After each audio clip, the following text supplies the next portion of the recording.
Good morning. I hope you all are slightly more awake than I am. We'll get through this together, I promise. I'm Todd Underwood, and as usual, I'm presenting the wonderful work done by people other than me who really deserve the credit. But they are foolish enough to not want to come to Albuquerque, so here I am. The task that we were looking at, Renesas spends a lot of time, we run a route collection infrastructure similar to route views, and we do some commercial products on top of that. And we spend a lot of time talking to operators, and we hear a lot of rumors. And one of the rumors I started hearing about 1.5 years or 2 years ago was lots of big carriers will route stuff more than, smaller than 24. So they'll route 25. Some people will even route 26. Well, on their network, right? I'm like, no, some of them will propagate it and their peers will take it. That doesn't seem right. So I just sort of ignored it for a while because the rumors run fast and furious and most of them are frankly crap. But this one sort of kept going, and so we decided to look into it a little bit. So let me tell you a quick analysis we did recently. So first of all, how do I define globally routable? This is actually interesting, and it's going to be the subject of another presentation whenever we can get around to it. Because I contend there is no global routing table, that there's just what your customers haven't complained about yet and what they have. And that, and it's actually, that one's really hard to do. So when we get around to it, we'll do that analysis and we'll show that none of y'all carry a full table, whatever it is you say in your marketing. But so for this, we needed something simple. So what's a full table? And what we decided was, so we've got about 225 at the time that this analysis was done, full tables coming from peers. So we said, how about 50? How about if 50 unique ASs have this of our peering set? Let's call that globally routable. Just because it's a nice, you can threshold it and you can say, okay, we don't have to worry about covering more specifics and path stuff. And is this less specific really cover this more? We're just 50. That prefix just 50. Very simple. And you can see a curve here. Can you see? Yeah, you can see the curve there. It's kind of pink. Pink's nice. It's Breast Cancer Awareness Month, so it's pink. See. So pink is nice, and you can see there's sort of, the number of prefixes that any one of my peers agrees upon is well over 300,000. That means the union of unique prefixes that I see from my peers is well over 300,000. But as soon as you start thresholding it, right about 5, it just flattens out. And it's really, so 50 is very generous. It's sort of the midpoint of this asymptotic curve. So you said, okay, let's look at the large prefixes that are seen by our peering sessions. There's an interesting anomaly here. So first of all, it's sort of, /9 through /11, everybody sees the same ones. There's really not that many. Either you have them or you don't, and people do. And then it sort of tapers off, but you can see sort of from 99.3 here, all the way down to 96.1, there's still broad-based agreement. People basically carry the same prefixes.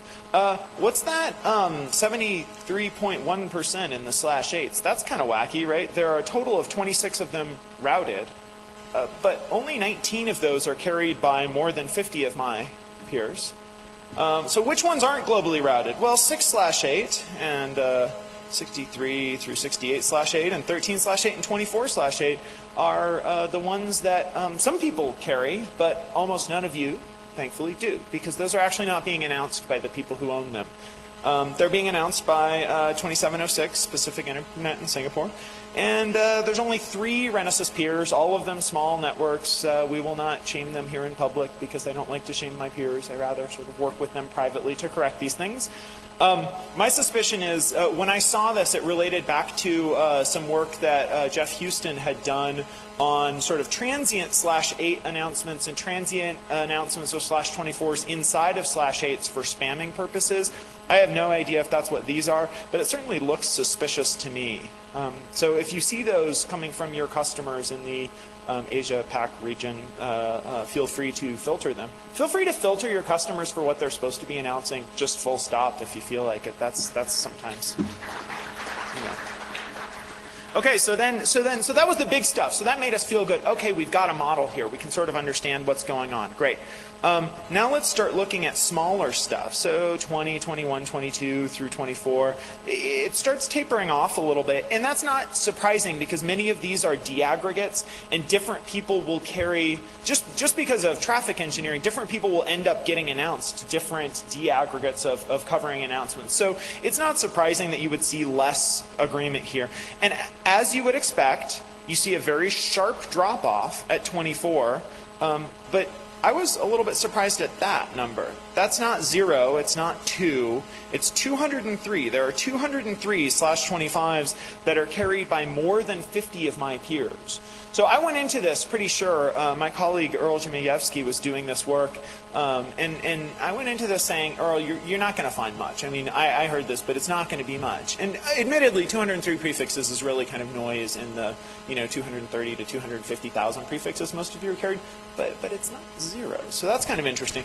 And more of this, look, there are 4/28s that are carried by more than 50 of my peers. 4/28s. Oh, I'm sorry, I should have said this is internet addresses, not IPv6 addresses. So these are real internet addresses. So that's kind of interesting. So who are these? Who's originating these things? Well, 23577, which is a Korea Telecom AS, is originating 174 of them. And not only are they originating, and so in some case, I mean, I don't mind. Anybody can originate anything they want, and I'm not blaming them for anything. What I find fascinating is that they've managed to convince 50 plus of my 225 peers to carry them. It's kind of interesting.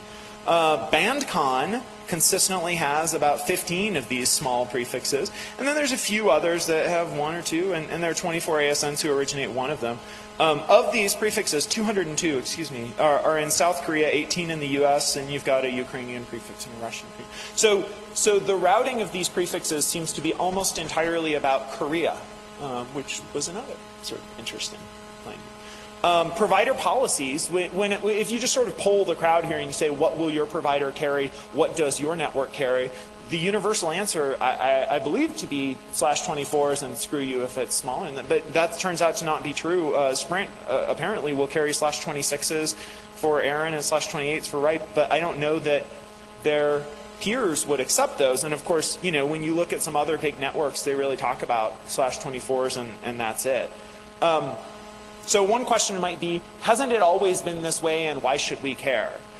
Because if it's always been true that there's been some little bit of smaller prefixes that are carried around, then that's okay, right? It's just sort of what it is. This is actually a substantial change in the last year.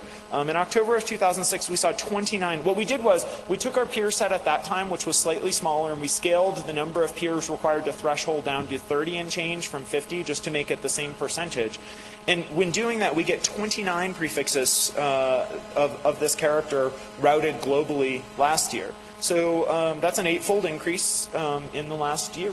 That could just be okay.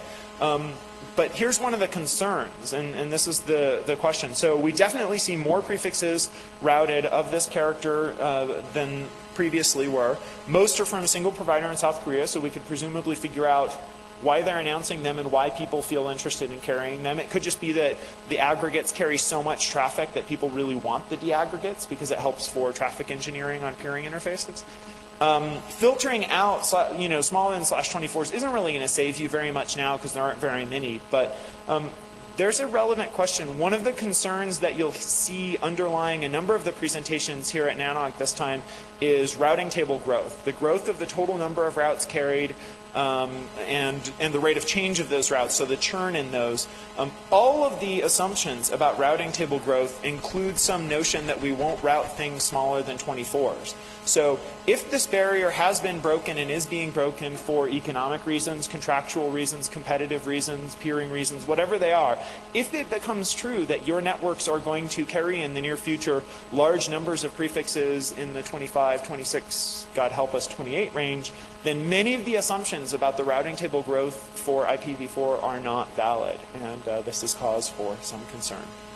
So it's important to end with doom and gloom so that people feel afraid, because fear is a great motivator, and it will take you right into some snacking later on, because fear and hunger go together, I'm told. So these are primal instincts. When you are afraid, you should eat. That's all I have. Are there any questions? So you are just as asleep as I am. That's good to know. Yeah? Is that a question or just wandering around? No question? Yes. I'm Dan Blair with Cisco. How long did the prefixes have to be in the table to be counted? So for us, since we process updates, I think the way we did this was carried at all. So 1 second. to be Oh. counted in this analysis. Okay, and But recall that I'm thresholding 50 peers. So if it were true that 50 of my peers got together and agreed to carry, one of these prefixes for 1 second, in a 24-hour period, then certainly they would count that. So we did look. These are actually mostly consistently carried, and some of these prefixes have been carried for most of the past year. and also, does your analysis assume or verify that the prefixes are advertised from one provider to the next, or could be that South Korea has a relationship with 50 of your providers?